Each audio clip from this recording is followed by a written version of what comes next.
What's up? My name is Eric Butler. This channel is called Report and Opine. I am back.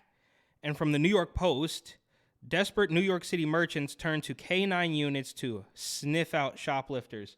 Well, that's clever. Shoplifting has become so rampant that one of the Big Apple's busiest commercial districts is turning to, quote, man's best friend to sniff out thieves, the Post has learned. The 34th Street Partnership, the trade group serving the neighborhood that includes Macy's Herald Square, Penn Station, and Madison Square Garden, is trying to take a bite out of crime by contracting with a firm that provides K9 units. Okay, so this is very cheeky in the first two paragraphs. A lot of jokes here from the Post. And another one, the Dogged Pursuit was launched this month at the CVS at 8th Avenue and West 34th Street in the heart of the district that has been plagued with thefts. So they are sending dogs, canines, with their human partners outside of a CVS in Midtown Manhattan. It doesn't get any more dystopian than that. A guy with a dog standing outside of a CVS. We're not talking about a high-end fashion boutique where it's going to be a smash and grab robbery for thousands of dollars worth of leather bags. We're talking about a CVS where people are stealing Spam. They're putting Spam into plastic cases. Everything is behind glass. You can't get anything. Well, if it's not nailed down or if it's not behind glass, then it's being stolen. Of course, they're probably breaking glass and stealing stuff anyways. So we're talking about a dog at a CVS. This isn't the high-end stuff that's protected by chains and sensors. It's a CVS where people buy toothpaste and deodorant and, candy. It doesn't get much worse than that, right? Like, talk about a dystopian aesthetic. A man standing there in a uniform with a dog making sure that you don't steal toothpaste. That's how bad it's gotten. We've had a lot of complaints. A lot of shoplifting occurs in drugstores, said Kevin Ward, the vice president of security at the 34th Street Partnership. We're trying to address the issue. Yeah, because the cops won't. Eric Adams won't do anything. And as soon as they arrest one person, he's out immediately. And they laugh and they joke about that. You see stories of guys saying, I'll be out in an hour. I'll be out tomorrow morning.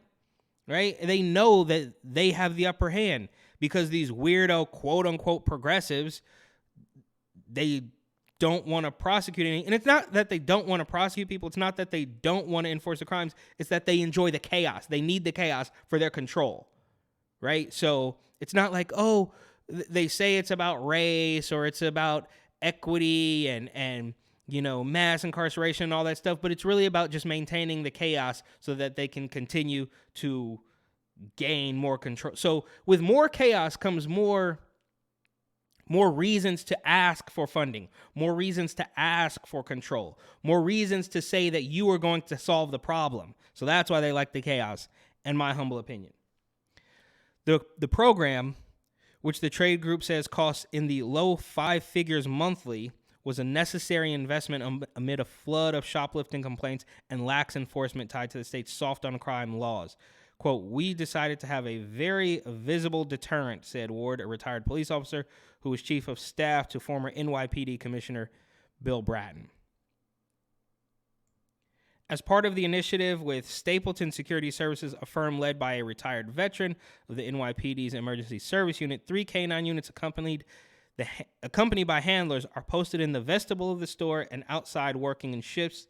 The crime-fighting dogs include Draco, a Czechoslovakian Shepherd, Imris, a Belgian Malinois, and Dale, a primary German Shepherd. One was recently spotted by the Post wearing a black and white harness that said, do not pet while on the job. All right, that's fair enough. When it comes to enforcement, however, the canines are more bark than bite as they don't engage in pursuit, but the partnership says the program still has teeth, another dog joke, noting there's been success in thwarting sticky-fingered shoppers by simply having the dogs and guards stationed in the vestibule and outside. It's effective so far, Ward said. We've had a couple of people who were known shoplifters who saw the dog and walked out without stealing anything. So the dogs aren't going to actually do anything. It's just there for the look, which is better than nothing, but it's still pretty dark that we're guarding a CVS with canines because it's so incredibly lawless in New York. Now, San Francisco is having a shoplifting problem as well, right? They shut down 17 Walgreens over the past couple years. But San Francisco, I think, would never even dream of doing this. Of course, this is not a government thing. These are businesses hiring another private business.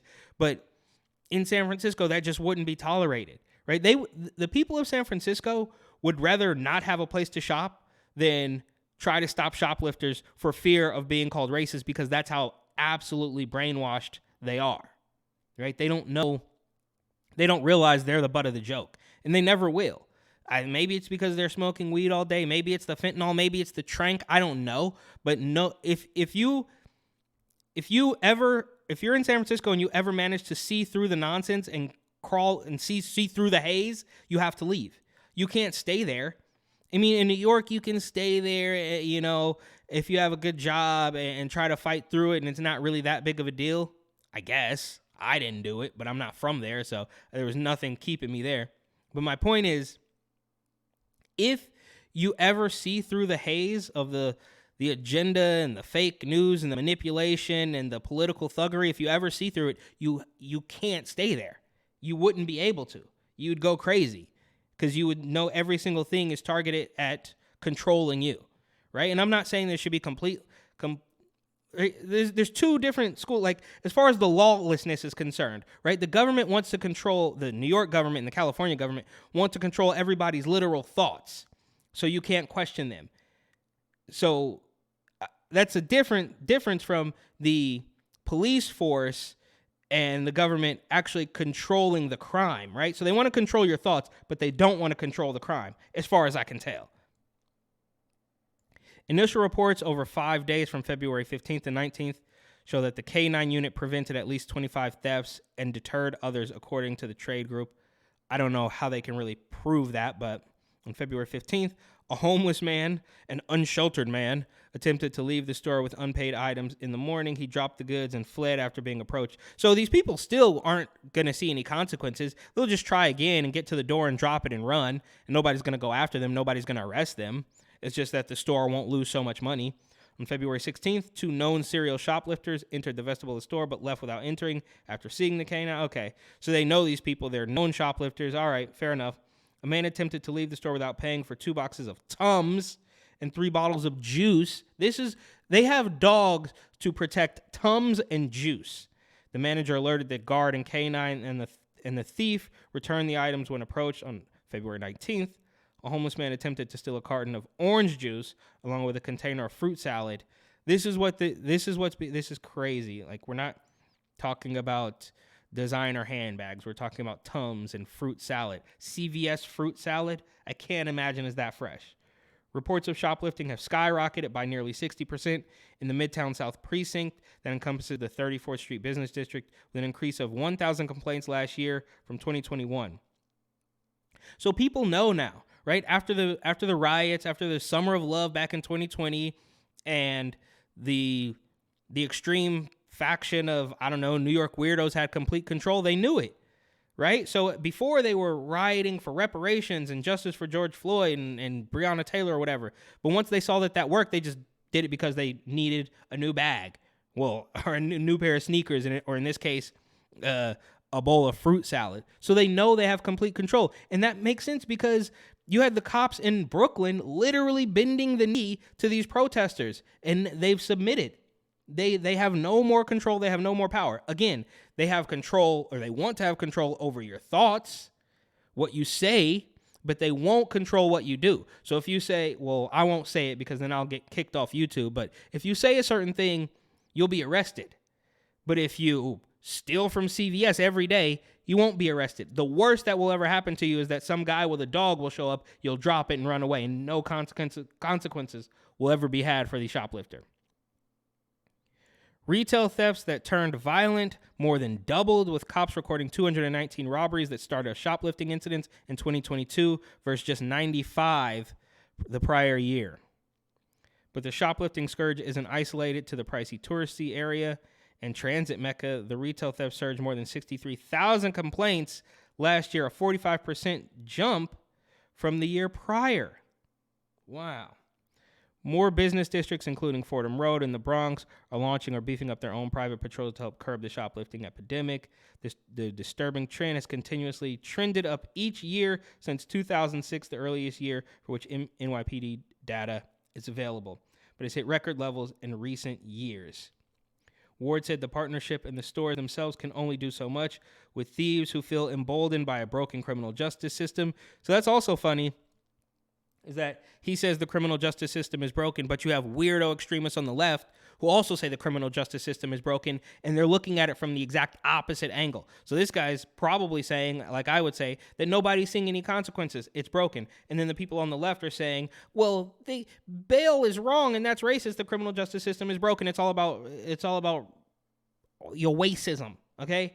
So it is undoubtedly broken, but these people are looking at it from complete opposite angles, and nothing's ever going to get fixed because, of course, they don't want to fix anything. But like I said, this story of dogs and their handlers guarding a CVS in Herald Square is one of the most dystopian things I can think of. So we have the mask and we have the pharmaceuticals, but now they are guarding Tums and orange juice with dogs because that's just how bad it's gotten. So thank you for watching. Please like, comment, share, and of course, subscribe.